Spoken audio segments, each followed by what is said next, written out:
Good evening, all. We're just waiting for a few people to come on, and I shall be sharing it in a few groups, so bear with me.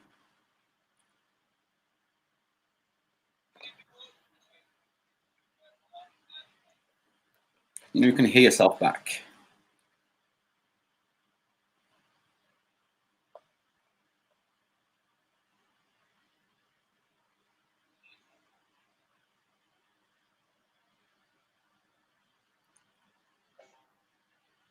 Share into a few groups.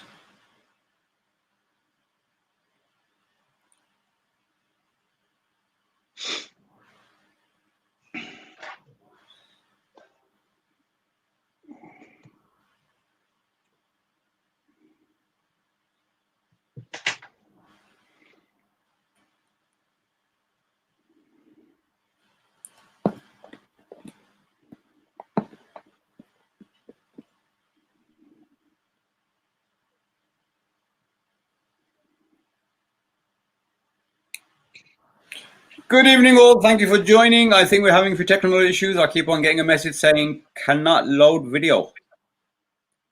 That's better. We are getting there, hopefully.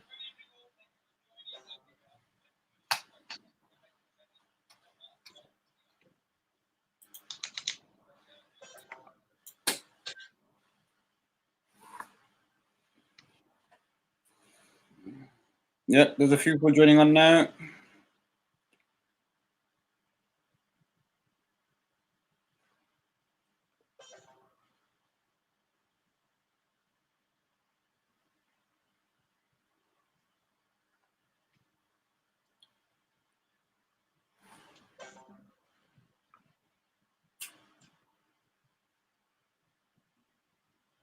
Right, good evening, everybody. Thank you for joining us. Myself, Abid, once again.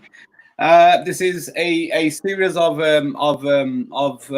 Facebook Lives with prominent members of the community talking about COVID-19 and business. Obviously, we are a business community, and we have concerns about what is to come, what's going to happen, and where our businesses stand. This evening, we have with us a true champion of the business community, a leader within his own right, someone who's done extremely well for the region when it comes to business. Professor Paul Cadman. Good evening, sir. Hi, good evening. Thank you very much for welcoming me and inviting me onto your show, Abid. Thank you for joining us, sir. We are absolutely privileged to have you on. Just before we start asking you some questions, I'll just give the audience a bit of a rundown as to who you are and what you do if they don't already know you. So, Professor Paul Cadman of Entrepreneurship is based at Birmingham City University Business School and is a regional business leader and a charity ambassador. Now, I've known you for about 3-4 years now. And probably a little bit longer than that. Yeah. And my schedule is pretty busy, but I think yours is like crazy. So you spent 20 years in the fire service, left that in 2005 and joined Bibley Line Group in middle management, ending up as Group Operations Director. And during this period, the group went from 1.2 million to 1.6 billion turnover. 1.2 billion to 1.6 due to mergers and acquisitions. Yeah. Wow. Amazing. You were then invited to join the Futura Group as a consultant, and 6 months later, you became the MD. Mm-hmm. You were responsible for delivering £42 million of business growth in 4 years in the automotive sector against a 50 million 10-year target. Wow. Paul's interests now include recruitment, specifically ex-forces and the unemployed, and he sits on many charitable boards locally and nationally. Paul is the proud president of Acorns Children's Hospice, which do an absolutely amazing job.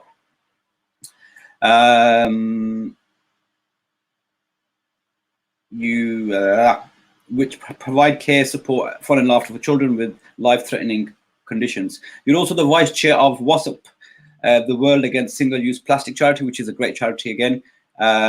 You're with Employability UK, Steps to Work, and Starting Point Recruitment, Suited for Success, just to name a few. So pretty busy bloke. You're also known as the son of Birmingham, and you're also the chairman of Downtown in Business, which is another fantastic networking event. So pretty well-rounded. We are privileged to have you today, and your insight, I'm sure, will be absolutely priceless. So you're dyslexic. As a dyslexic, having faced many of the prejudice that those with learning difficulties experience, I'm keen to ensure that no one is excluded from the opportunity to excel, and ensure that no one is excluded from my help and support. I will ensure that no one endures what I had to whilst growing up. That's right. That's a bit of motivation, isn't it? Yeah.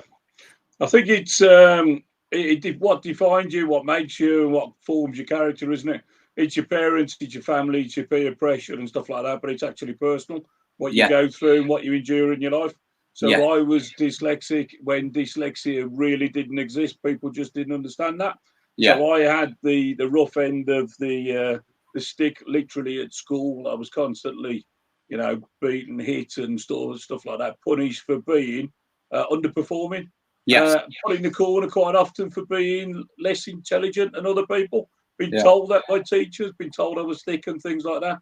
Clearly, you do one or two things in your life, you carry down and take it, or you stand up and it just shapes you, forms you, and you become the person you are. So that's kind of a little bit of my character and my temperament is shaped around experiences like that. I think it's those experiences, particularly the childhood experiences, that actually define who you are. I mean, myself, I stutter incredibly, and in school, like yourself, I was bullied as well, and I was never picked up. I was never picked for the football team, or I had no friends.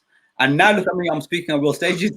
So it's kind of grasping that challenge and converting it into something positive. So you know what? Great to have you. So COVID-19, we are absolutely in a crazy place. Unprecedented. Never in our wildest dreams could we have ever imagined that in the year 2020, with so much technology and so much tech and how advanced the whole globe is, we will be stuck in a situation as we are today. The economy globally is at a standstill. Businesses worldwide are shut down. Business leaders don't know whether they're coming or going. This pandemic, this virus, this evil, no one knows head or tail.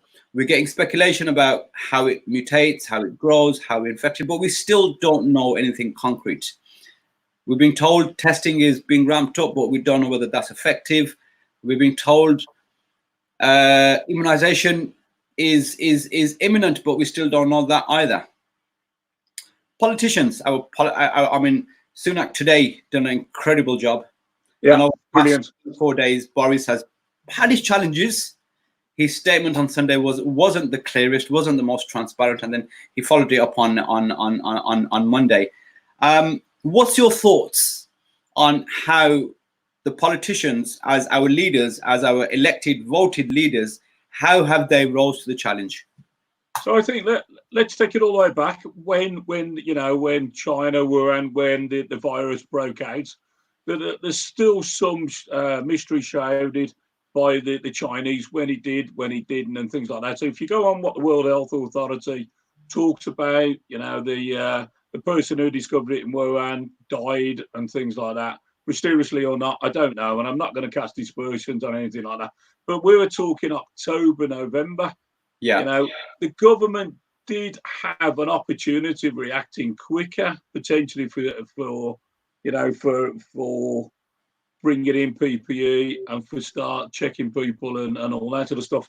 But the time we're talking, I think we are talking kind of a matter of a 3 or 4 weeks, which could be critical or not. But I don't think we truly understood exactly what was going on until really the turn of the year. The end of the year, China seemed to have it under control, seemed to understand what it was. We had copies of the virus around the world, and various different governments started to go to work looking at it. World Authority tried to pull us together and things like that to understand that. The PPE and things like that I find fascinating. I did post a comment on LinkedIn, and I don't know if any of the readers have seen this. I'm not truly supporting the government. I'm completely neutral. I think Boris Johnson has done some pretty good things, and I think he's done some things that are really questionable. It's not for me to judge, but I think there will be inquiries launched, and I think the right people will be doing investigations. I don't think there could have been any perfect way of dealing with this. It was unprecedented. It was unpredicted. It was unexpected. Yes, they have made some incredible mistakes, but they've done a lot of stuff right as well. And I think there's been some element of trial and error. I think that when they started calling the daily conferences, that they came together and they announced what they were doing, and there was decisive action, the lockdown and everything else like that. I think that was good. I think it was interesting the way it started. Do you not feel that maybe the lockdown was a bit late in coming? By what? By how long? 2 weeks? 3 weeks? Possibly. I mean, I personally came back from Dubai 2 weeks before. And just before I was leaving Dubai, I was told by some senior authorities that they were going into lockdown as of that week. And as they predicted, they went into lockdown. But I think if you look at like the European countries, they were a week or two before us. Some of them reacted quicker. Some of them had some, more pronounced breakouts.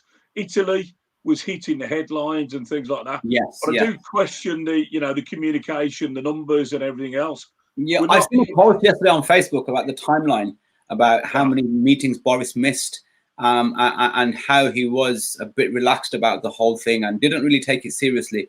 And I personally feel that week when that final week before lockdown, when everyone was going crazy for the toilet rolls and for the shopping and for that, I think a week before that, had we gone to lockdown, potentially we could have saved many thousands of lives. I mean, we've lost 31,000 lives. That's an incredible amount. We can never get away from the amount of lives that we've lost. And I think the inquiry that's going to be launched, irrespective of whether they think it's going to be launched or not, it will be. There's going to be serious questions. I was in Germany 2 weeks before that. We went into Germany. We were working in Germany. As we walked into Germany, there was no testing, no temperature or anything like that. They asked us how long we were going to be in there. We flew out on a Thursday. We were coming back on the Tuesday on a project, maybe the Wednesday or the Thursday.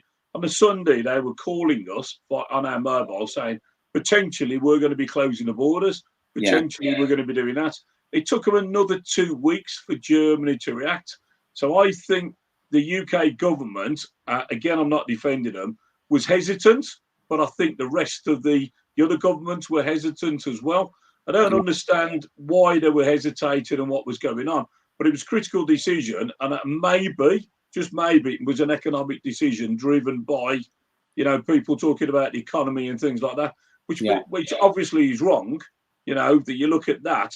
But actually, when you look at the worst case scenario or the worst mindsets, probably I would say in the globe, and I'm not saying the Chinese leaders, I'm going to say America.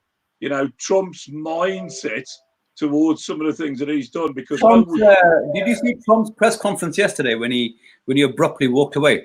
Yeah, but I would say, and this is my point, he's putting the economy, revenue before lives. Yes, definitely in America. Yes. And I would hesitate a guess to say that there's a bit of voting in there as well. He needs to appease people. He needs to get the voting done. Now, I don't think for a second that the true figures have come out of China. I would hope that the true figures would come out, but I would also balance an opinion. I don't know whether America are going to be reporting things.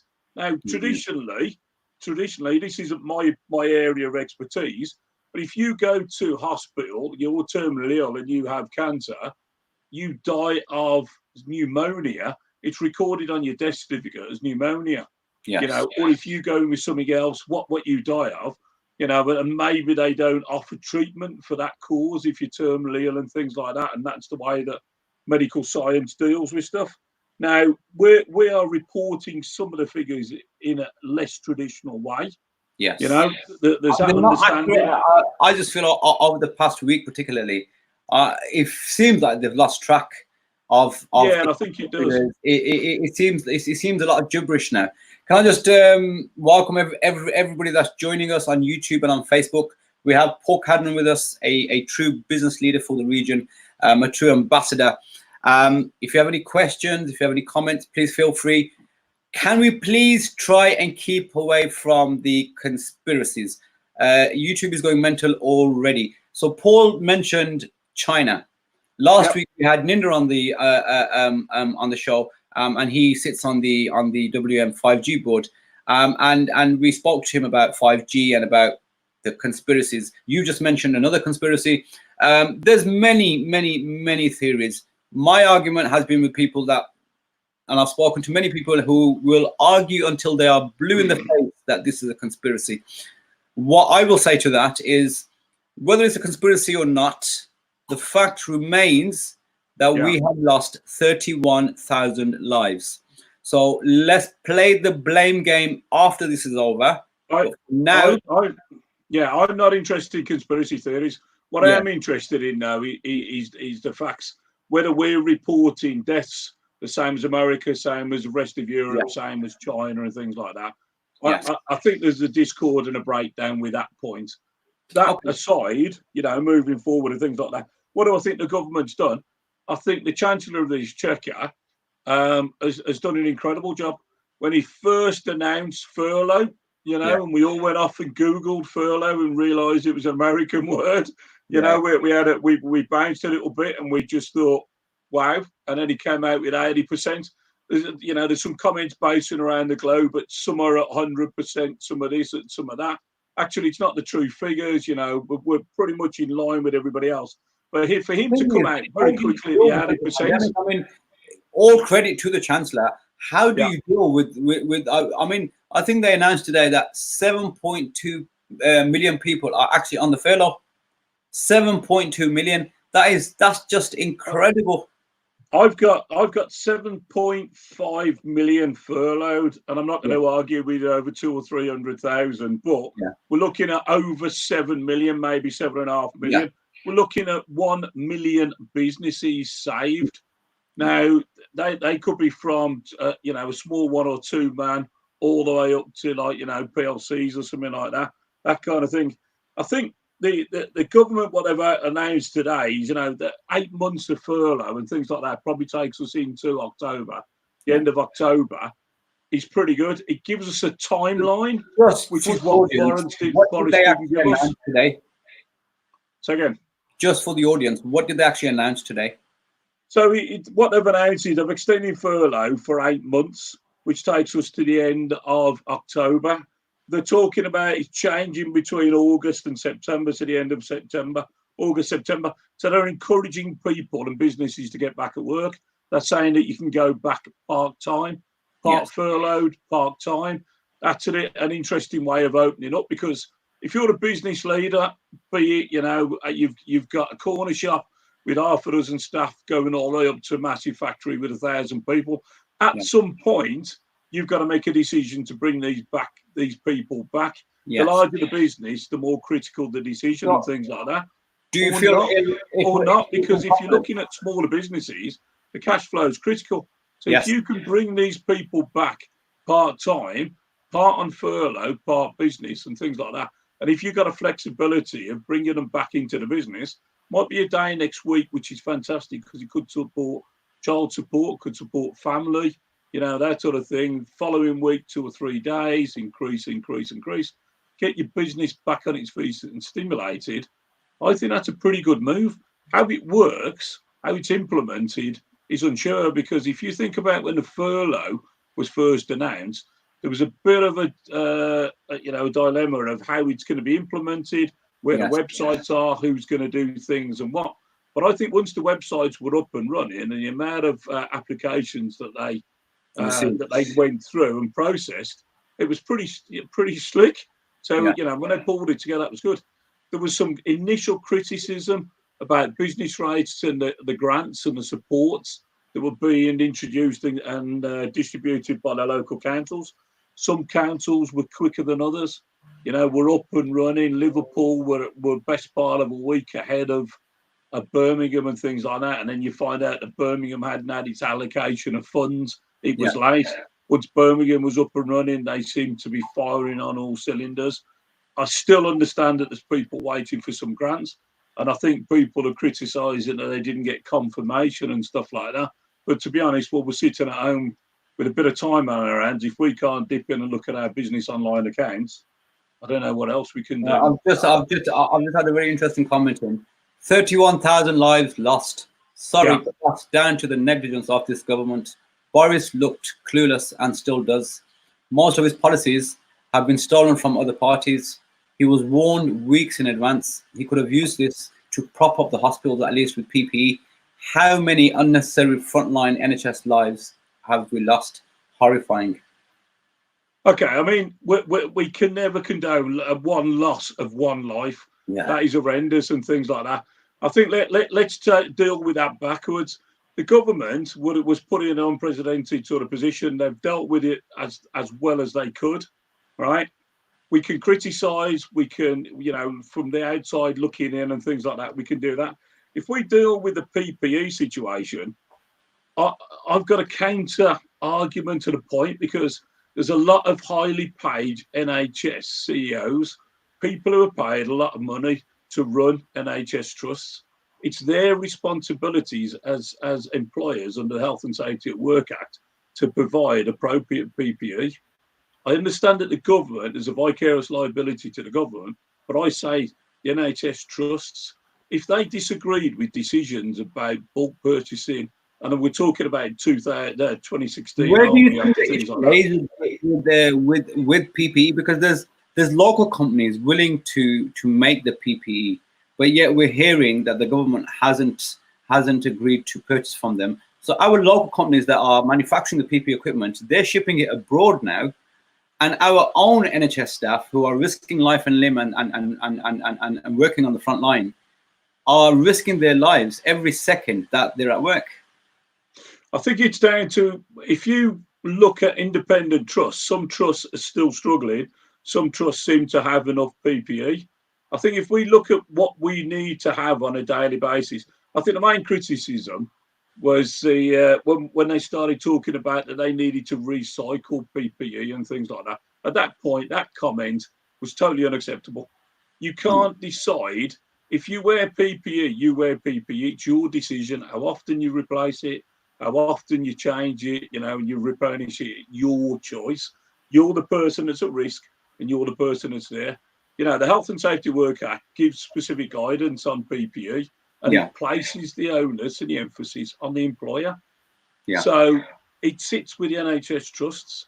They needed to provide enough PPE and have PPE in reserve.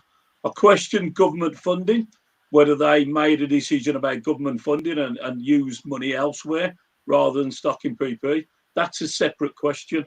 But ultimately, it's the people within the trusts. In the care sector who got totally neglected. I know many people in the care sector, and they were out working, and they had absolutely nothing. Now these are again commercial decisions, because a lot of them are private sector, and it's down to the employers to provide the PPE. Now, if these people were refusing to go to work, fearing their life, they risked action by the employer.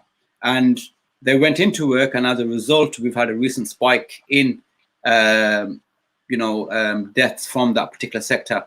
And this again was a commercial decision which the employers should have adopted, and made sure that they had the relevant PPE equipment for their staff. Okay, so that's going to sit with claims, isn't it? That's going to sit under Health and Safety Work Act. So people will be prosecuted under that and under key pieces of legislation. I can't second guess where these cases are going to end. That sort of stuff. I can't second guess where the liability sits with courts. Hopefully it's going to be resolved very quickly. And I would like the government to make, a sweeping statement to say all of these claims should be settled within a period of time. Yourself, these claims could take 6 or 8 years. Let's really get it done. Let's deal with it and deal with it now. That's the only, comment and advice I could give. So there's an emphasis on ethnic minorities, on the BAME community being very prone to getting this, as opposed to the non-BAME community. What's your thoughts on that? I think it's extended families. I think, you know, the larger families living together and things like that, and potentially some of the employment, you know, that goes for that. So the taxi drivers, bus drivers, care workers, you know, nurses, doctors, and things like that. That's the risk environment, isn't it?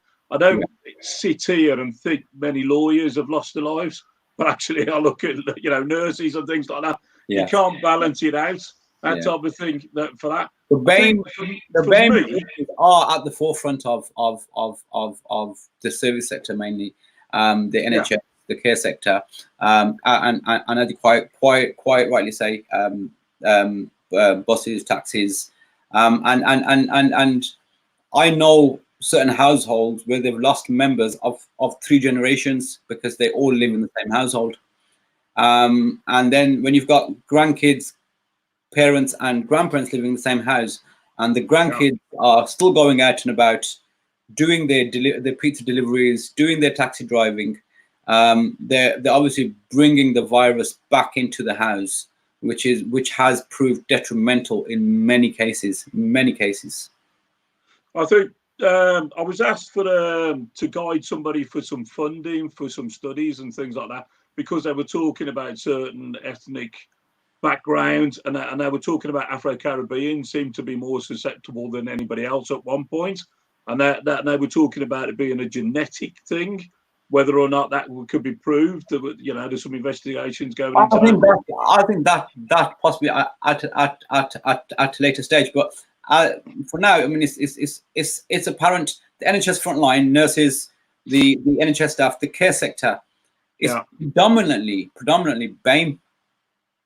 These are the poor souls, the heroes, if you like, who've been asked to put their lives at risk by working with basically no protection, knowing full well that they're treating patients who've got the virus. It's difficult to go through the whole history of what's happened with time and with PPE and things like that. There's been places where PPE's failed. There's been places where it's been successful and things like that. There is going to be an inquiry, and it will all come down. As I go back to say, one loss of life isn't acceptable. It doesn't matter. It doesn't matter where you come from. It's unfortunate that BAME have been taking the front line, you know. But I tell you what is beneficial and what is positive out of this is a couple of things. At least we're not sitting looking at football players, reality celebrities, and thinking like these, putting these on a plateau. Now we're actually sitting back and we're looking at the true workers, which is the people you're talking about, the frontline staff, the people who drive the taxis, the people who drive the buses, who work in hospitals and things like that. The whole society has now taken a positive pendulum swing, and respecting these people a little bit more. Hopefully, you know, some good out will come out of Boris Johnson being critically ill, and the people that he supported, that he'll start looking at salaries and things like that. I think it's interesting that, you know, these when you get all these lists are going around, you know, we're signing everything, we're agreeing to this, we're going to challenge the government over that and things like that. But I think what should come out of it, NHS staff, all key workers, should be recognised and be given a substantial pay rise. Honestly, they've been absolutely tremendous throughout the whole of this. Every element of the NHS. The PPE argument is quite interesting, because I was working with a friend of mine. Now, but not many people know that we were working in Afghanistan. We're trying to stop Afghanistan farmers from growing poppies to start growing saffron. They get an extra harvest a year and about 20% on top. And they're doing the world a favour by stop growing poppies, stopping heroin and things like that. So we've been working on these for a year or so, and it's quite successful. So we've been sending these products into really difficult markets, i.e. UAE, into China, into Taiwan and all this sort of stuff, incidentally, where they're making all of the PPE. So where it has struggled is trying to get the appropriate PPE, and there has been a lot of rubbish that's been created in the UK and all across the globe into the right countries at the right time. So if you think when it first went wrong in Wuhan, we were flying over PPE from the UK. we were flying over planes and planes. So actually, if you sit and look at a global position, all of this PPE has been created here and going across here to the other side of the world. The other side of the world has been bringing it back. And this whole PPE kind of, and I'm not going to call it a fiasco, but the difficult situation that we've had, it's all been reactive, has gone all across the world. I'm gonna put you on the spot here. Yeah, go on. Commenting. What do you think of Professor Neil Ferguson, the head government scientist? His ridiculous predictions, and then being caught with his pants down with whatever, and breaking the rules he enforced. First of all, social distancing. It's difficult. It's difficult for me to comment on individuals. The Scottish representative was caught out, Yeah. you know, and the British representative was caught out. Maybe there's an air of arrogance. Maybe they think they know better and things like that. But you know, if you look around the world, there was a Jewish leader made a comment about the virus and ended up catching it. Yeah. There's a lot of people that have been caught out all around the world. Social distancing actually out there is actually very, very hard to actually maintain. And I've also noticed that when you do try to maintain it, you are at risk of offending people. And this has been happening to me regularly. I'm keeping well away from everybody, and I don't care who I offend. However, I've if you go out with a mask on, people look at you funny. If you're meeting your associates and you keep a social distance, people get offended. I think initially when we started, it was all of this. It was quite easy, and we're bumping elbows and things like that, and it was all light-hearted. You know, the government probably didn't move quick enough, and our mindset didn't move quick enough until the news starts going with numbers of the people who have died. Yes. You then start listening, and then when you hear of somebody who you know or if you have met has died, then it goes boom. It comes into your mind. So we've all been guilty of lackluster sort of approach of taking it seriously, personally, professionally, or whatever. Now maybe you know this government official was literally caught out, wasn't he, and things like that. No, but is it right that these people are made examples of? Yeah, they should be. Yeah, you're in the public domain, and you should be led by example. Yeah. And for the audience watching, you know, it's make no mistake, this shit is real. This is dangerous stuff. So, you know, as much as you can, we need to adhere to the social distancing. I've seen far too many people very relaxed about it, as far as hugging each other. And you think, oh my God, what are you doing? What are you doing? You know, my expertise is not COVID-19 or whatever, but my general advice and things like that. If we look around Europe and what's happened, the German figures have gone back up. Yes. They've relaxed. You know, they've relaxed. People have gone back out. You know, social distancing has been slightly jaded and the figures have gone back up. We need to be very certain that the figures are or could go back up. Now, I don't want to be put in a position where I'm talking to somebody like you and they go, well, Boris has relaxed. All of a sudden, the figures have come flying up. What have you got to say about that? Is that Boris Johnson's fault? I don't want to be in that position.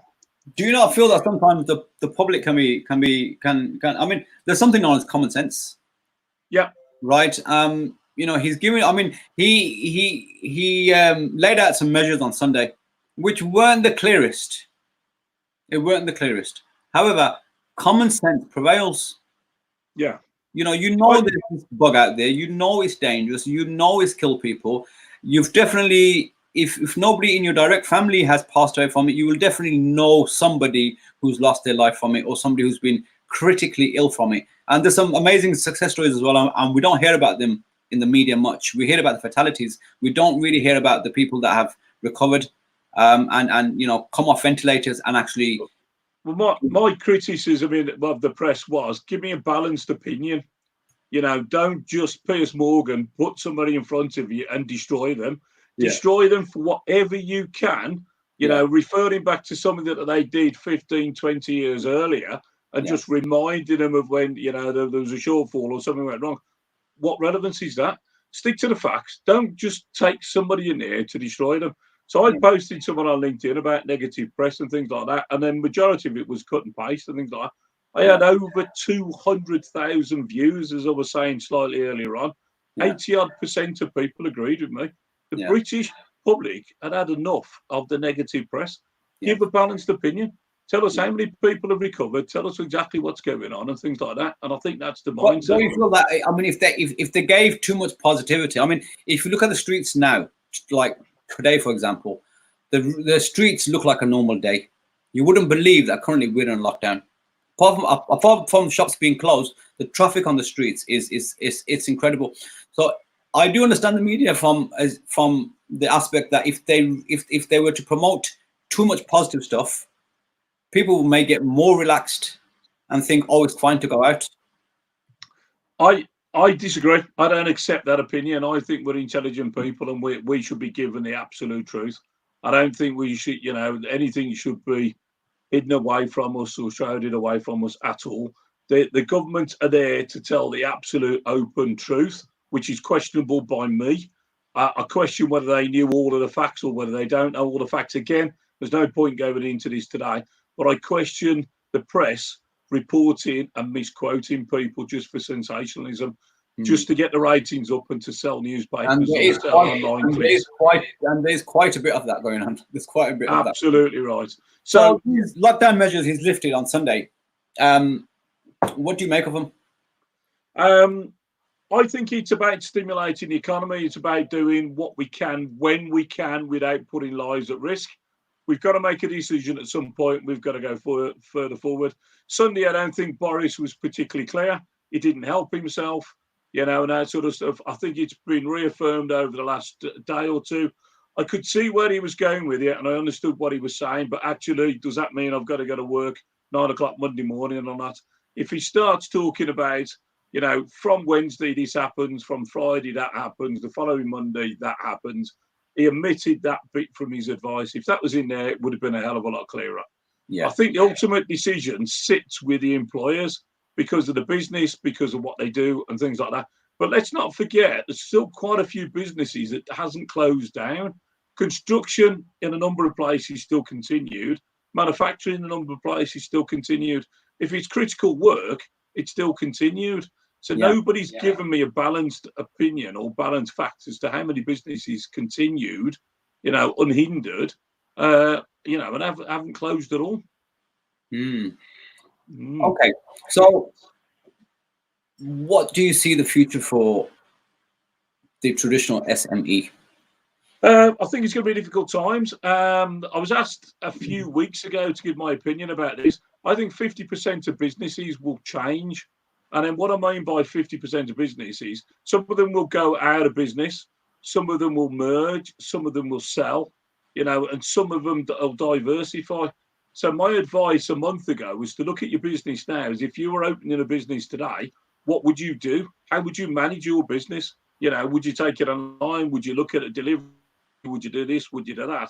Look at your business today and manage your business that way. If you think you've got a traditional business that's been running for a number of years and you think you're going to run as normal as anything over the last month or two, and then you think you're going to continue doing that in the next 6 months, you're wrong. You've really got to reevaluate your business. You've got to take your business plan. You've got to rewrite it. You've got to pick it up, put a good shake and look at your business. Ultimately, you've got to look at your business and see whether it's a viable business, whether it is going to survive, whether it is going to, stay the test of time. The other things you've got to look at is look at the support that's around you, from the government. Look at the monies that come into that sort of stuff. The bounce back loans, I thought, was a brilliant stroke of genius from the Chancellor of the Exchequer. Again, he's definitely one person, I can't criticise. Bounce back loans up to £50,000. A number of people have applied for that, and a number of people have got that. Initially, it was difficult to get the money out of the banks. The banks aren't very good at lending. Crisis times like that, they're still exactly the same. But pressure from the government, £50,000 with potentially up to £500 or £1,000 payback over 6 years, 12 months without paying any money back and things like that, could make the difference to a lot of businesses. It's based on turnover, it's based on quite a few things, but it's not based on repayment of payability or anything like that. It's guided around supporting businesses, and it is genuine bounce back loans. So I would say if you're in a position where you can draw down that amount of money, if you think that amount of money will make a difference to your business, draw the money down, sit with it in the bank, Worst case scenario, it's going to improve your credit rating. Best case scenario, it could be your exit strategy to support your business, to take your business back to where it could be or where it should be. So use the money that's available. And these loans, do you think that they've been easily available? Because there's been mixed opinion about the accessibility to the loans. And yes, there's been a lot of success stories, but there's been also a lot of negative stuff that they weren't able to access it, or the system's been crashing, or various issues and various reasons. Do you think? I think it's difficult. Initially, when it started, it was impossible. Now I'm hearing some great success stories and things like that, where people should have gone back for more money, needed more money, had a greater idea, we could do this and that sort of stuff. Some people have gone back, to look at it and see what they can do. I think it's getting better, and I think it's getting better day by day. I don't think we're in a utopian position, but certainly, the money's flowing, it's coming through, and it's going through to the right places. The question is, is your business the right business for the loan and things like that sort of thing? But that's an individual decision for you. It's getting better. It's not perfect.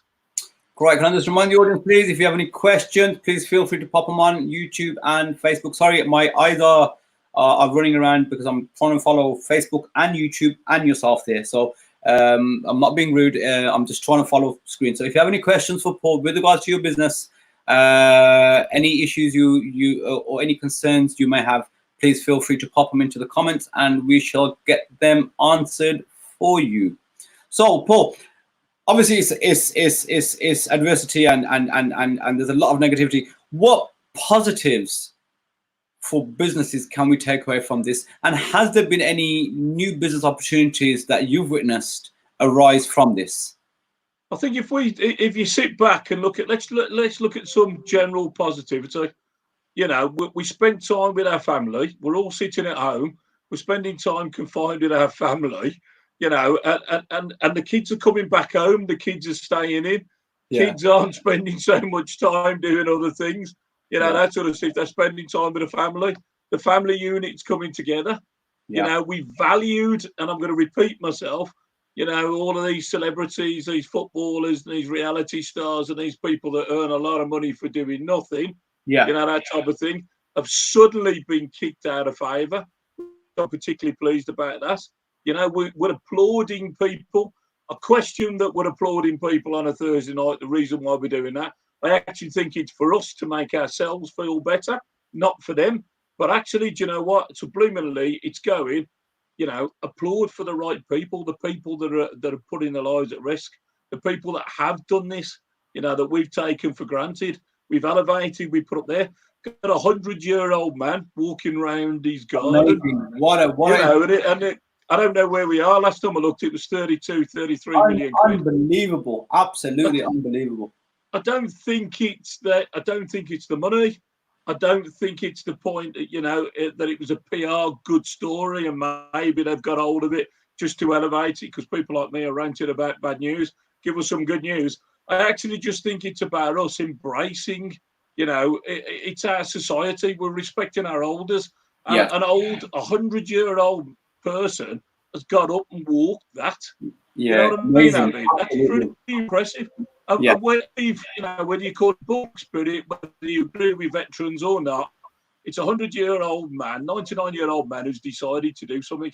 And what's happened is that we've got behind him as a nation, and we've given him money because it might be a bit of guilt money or it might be whatever reasons, but this guy has done some really good things and he's pulled us all together. There's not one person in the country who doesn't think, that Colonel Tom, he's an absolute hero. There's not one person. There's a petition gone round. I put something on Twitter about, he needs to be united, he should be united. And within about 30 seconds, a petition hit my inbox about him being united. Now, he needs to be somebody like that, a true shining light for society. So what it has done, it's tipped the balance of credibility with a lot of people and things like that. So it's pulled us together. It's also started us talking. How many of your neighbours do you speak to? How many people are there? Now, you lot out there better not find it amusing, but somebody put a note through my door wanting to know if I needed some shopping fetching and things like that. I don't know how old they think they are or whether they got the wrong address, but somebody Oh, decided. I think there has been a sense of unity within the nation Of where course there is. we've come together and supported each other, regardless of your background, regardless of your ethnicity. Yeah. Everyone has actually united. But let me tell you something else as well. About 3 weeks ago, I went into town to give blood, and no vehicles. The air was definitely cleaner. Carbon monoxide is down 8% in the air, right? We can see that. If you look at India now can see the Himalayas for the first time in a generation. Generation is 20 years, 30 years since they've last seen the Himalayas. Children have grown up to their 30s and never seen the Himalayas. We're doing something good for the environment. Yeah. You know, we're getting all of these cars, we're doing everything else like that. Maybe, you know, and then we'll look at the emissions charge in Birmingham and things like that. Whether you agree with it or not, there's a great argument now to say that it should come in, that it needs to come in, and we need to look at moaning about it then, but now that it's forcefully been implemented on us anyway, we've actually learned how to live with it. And we talk about people who die. So you look at the numbers, you know, and I'm not going to decry about the numbers that have died and things like that because it's horrendous. But look at the amount of people that die on the roads. There's about 30,000 people a year, you know, get affected on the roads, road traffic collisions and things like that. It's an immense amount of number. Since the cars have been off the road, we've saved some lives. There's some sense behind that. There's some sense behind cleaning the environment up. There's sense behind cleaning the air up. Yeah. You know, so let's look at some of the positives that's come out of this. Okay. And in terms of enterprise and business and entrepreneurship, has there been any new opportunities arise from this, or have you witnessed any new concepts or new businesses pop up? I think that some of the online businesses that have gone there, if you're a PPE manufacturer, then it's a bit of a license to print money. Obviously, if you can get in through the right, you know, the right government feeds and things like that. Online businesses, IT businesses, you can't buy a laptop, you can't buy a printer, you can't buy anything, that sort of thing. I think that us spending more time at home, working from home, I think that the office space, the cost of office space in Birmingham is going to drop, as well as every major city. Business owners should be sitting there going, actually, do you know what? My staff have worked from home. They've been productive. They've done what they're supposed to have done. Gotten down all these presidencies. On that point, just I was meant to be on a call at 6 o'clock today talking about this Zoom and this whole new transition we've had from face-to-face meetings to Zoom calls. What's your thoughts on that whole transition? Because for me personally, I find Zoom calls mind-numbing. And I was supposed to go on at 6 o'clock and we had technical issues and it couldn't go ahead eventually. People that are used to working remotely and working from home, for them it's brilliant. People like myself who cannot sit in one place and have to have that personal interaction, moving meetings online on a permanent basis, do you think that's the way forward? I think sitting looking at somebody is far better than talking to somebody on a phone. How many times, let's step it back with communication, how many times you've had an email and you've read it wrong? Yeah. You know, you're aggrieved by what somebody's put in there just because it's straight to the point. But you don't get the facial expressions. As opposed to going to an office. Like, I have to come office every day. I have to have that mindset in my head that I'm going to work. I can do my work from my home. The problem is, at my home, I'll watch telly, and I won't really treat it with the respect that it deserves. So I come to the office just to tell myself that I've gone to work. Okay, well there's some people who find this amusing. When I used to work at Bibiline Group, I had 3 offices: London, Liverpool, and up the top of Scotland. What I used to do was work from home. So I would wake up in the morning, walk across, get a shower, put shirt and trousers on, walk across the hall to my study, continue working. At a certain time every day, I would have a break and go and have something to eat and things like that. So that's that. So it's a mindset working. I think it adds benefit to being at home. It adds benefit to working on Zoom, looking at people, talking to people. It just, technology works. You know, the globe's got a little bit smarter. It's got a little bit smaller. The only thing you got to worry about is sitting on your backside all day and your backside going numb. Yeah. But I'm looking at some of these comments here and things like that. Yeah, Marajid on about Uncle Paul campaign, people are offering him support. Yeah. Yeah, I'll get that. I'll see you at some point. Don't worry. Manji's just what Manji more can. can regions leaders be doing to support the health and wealth? Do you know what I think's incredible that's happened? The combined authority have pulled the 6 religious leaders together.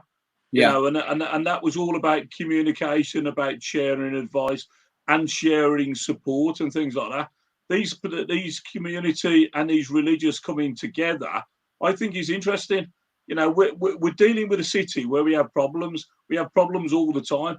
Religious leaders sitting down and sorting out the problems at that level and disseminating it down to street level could add benefits, could add bonuses. So that's coming together. The leaders coming together, I think they have, but it's immeasurable. So unless Manjit wants to comment specifically on what's talking about, it'd be difficult.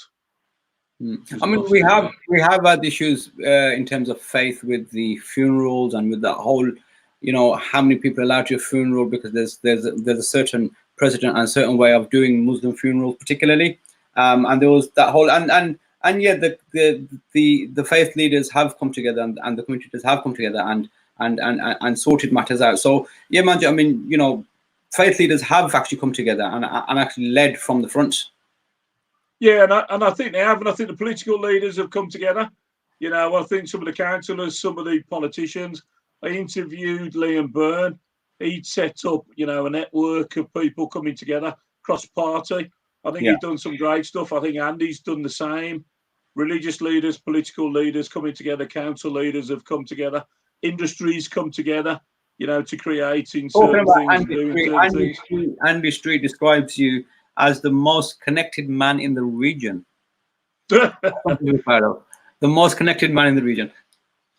Andy Street, love him or hate him, he's had a difficult job. You know, he's got a 3-year term to create and implement the West Midlands Combined Authority following devolution, taking next to no money and then challenging government for money. Yes. You know, and that's been extended for another 12 months. So he's got a 4-year term. And just for the point of clarity, the term of the Metro Mayor is 4 years, but the first one was 3 years. Yeah. So that should have been up now. So, I mean, it's the 12th of May today. We would have known because we would have gone to the polls on I think it was the 4th or the 6th of May to decide who was the new Metro Mayor. So there was 4 or 5 candidates coming forward. That's not going to happen until next May. So Andy will have had 4 years at this, and then we'll see who's taking place. I'm interviewing Andy Thursday afternoon for Downtown in Business. That's going out live. And I interviewed Liam Byrne a week or so ago. Liam was interested. Andy's going to be interested. And there's also an interview on Ian Ward, who's the leader of the council. He was particularly interesting. You know, talking about, let's go back a little bit, talking about business support. When initially it was announced by the Chancellor of the Exchequer, I think about 90% of the businesses, and pick up on your comment, Abid, are SMEs within Birmingham, within the region, sat outside the national framework. Ian Ward's mindset was that every business in Birmingham, if he could, would be supported. And he invited businesses to approach the council directly, contacted them to raise subjects. I raised the subject of Tim Andrews with Hollywood Monster, with his signage company. He employs about 70 people, and the size of his business, because of the business rates, was over the threshold. So he was entitled to nothing from the council. We emailed Ian Ward, and Ian Ward, I don't know the full outcome of it, but I think Tim's on it now, has been offered to look at that and to deal with that. So it's gone through the correct chain and things like that. And I think the council is still... I mean, you make a valid point there. These grants and these funding options, they haven't been made easily accessible to all. Like there's certain sectors, businesses that fall outside the framework. They're either very small or very large. They've been left in a bit of a limbo whether they should apply or not, or whether they'll be entitled to anything. Do you not feel that the message could have been a bit clearer, or they could have used different means of getting that message out there? I think the majority of businesses seem to fit around the criteria. Actually, when it drills down and they look at the businesses, it failed on a number of points, so it was re-engineered and it was brought through local government. Local government was given some poetic license to implement things like that. I'm just looking. Edwin, lad, good evening, welcome. Any more comments? Mind the government, you Right, believe? so we're looking at phase 2 at the start of June, and we're looking at potentially schools going back, and then there's going to be a phased rollout, and they're saying by August, September time, we should be fully functional and back to normality, whatever that may look like.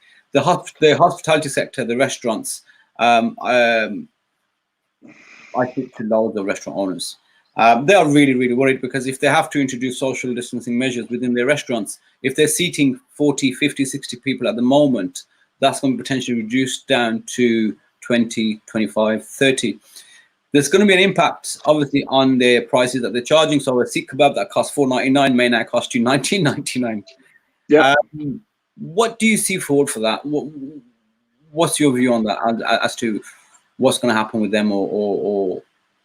I think the hospitality sector is a difficult one to define support. The government's support for the hospitality sector hasn't come through quick enough and hasn't come through enough. Yeah.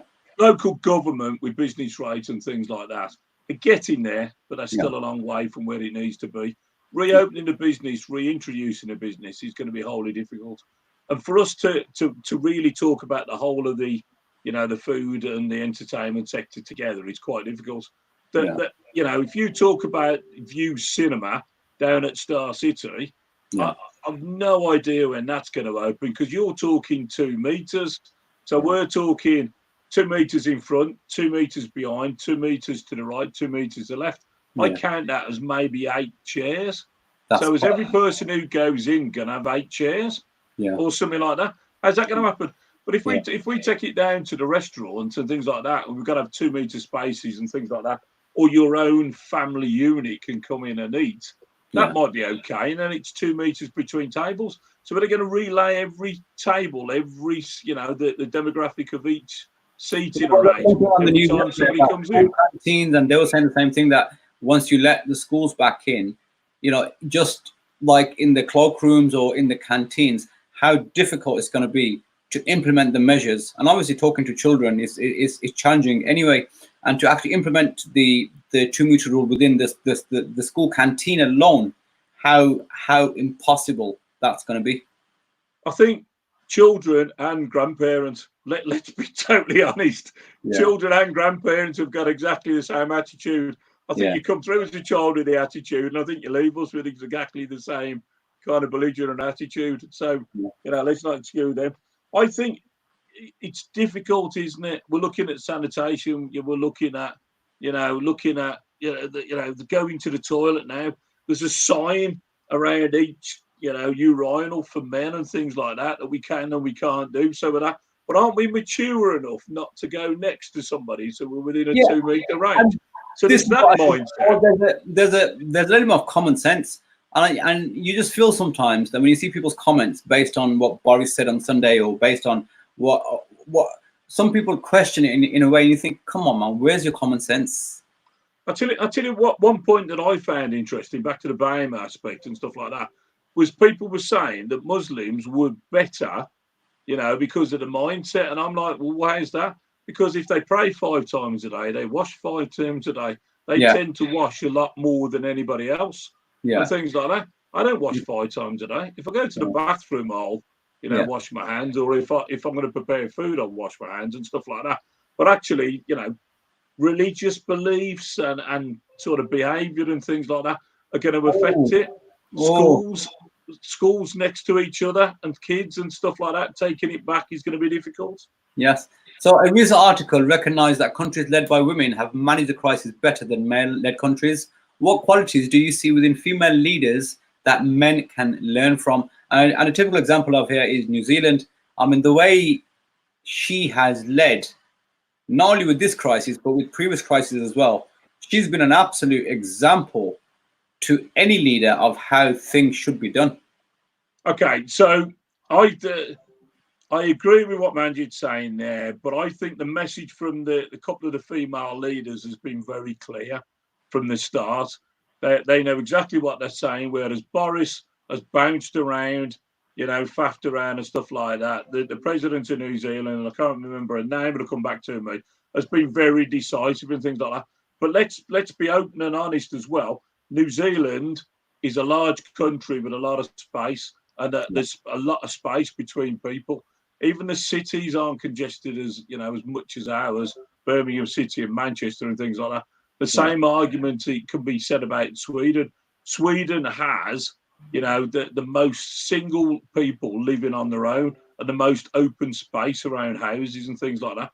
They don't have rows and rows of houses like terraced houses like we have here. Each of the houses have got a space, so we can't compare each country with each country. But let's take the comments on board about the leaders. Some of the female leaders have been absolutely critical about their advice and demonstrated good leadership and things like that. Now, with us, my sister being the leader of the combined authority, Cadmans tend to be very set in her opinions and things like that. And definitely my sister is very she's very strong lady, well represented for the for females, and she knows exactly what she wants to do. But she's always been the same. So I don't know. Female leaders, absolutely fine. Personally, I don't see that it makes much difference whether you're male or female. I think it's down to the individual character. But certainly a couple of the global female leaders have been head and shoulders above a lot of the men. Okay. So Boris's advice is be alert. Go to work, but don't go to work. Stay at home, but don't stay at home. What's your advice on parting words to the audience? I think you've got to be critical, assured of what you're doing, why you're doing things. I think let's get back to protecting the NHS. It's not about you; it's about everybody around you and things like that. Let's, Abby, you live in an extended family. Your unit is there. You've got grandparents, children. People that are unwell around you. You have had an absolute critical mindset of what you will and what you won't do. Your social distancing is there. Do you really want to take these viruses home? You don't know, and infect somebody that's next to you weak and things like that. So Boris says, and the politicians say, protect the NHS. I say just protect family. Have a mindset of doing that. Just be open and honest, and don't have that arrogance of it's not me.